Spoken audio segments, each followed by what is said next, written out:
আসসালামু আলাইকুম রহমতুল্লাহি ওবরকাতুহ। প্রিয় দর্শক মণ্ডলী, আজ থেকে কন্টিনিউ আপনারা একটি বই থেকে গল্প পাবেন।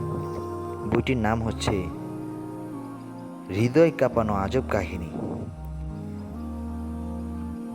বইটির সংকলন করেছেন মুফতি ইয়াহিয়া ইবনে উসমান, তত্ত্বাবধানে ছিলেন মাওলানা মোহাম্মদ হাফিজুর রহমান। মূলত বইটি যার গ্রন্থ থেকে বইটির গল্পগুলোকে নেওয়া হয়েছে তার নাম হচ্ছে বিজ্ঞ আলেম দ্বীন মাওলানা জুলফিকার আলী নকশবন্দি রহমাহুল্লাহ তাআলা।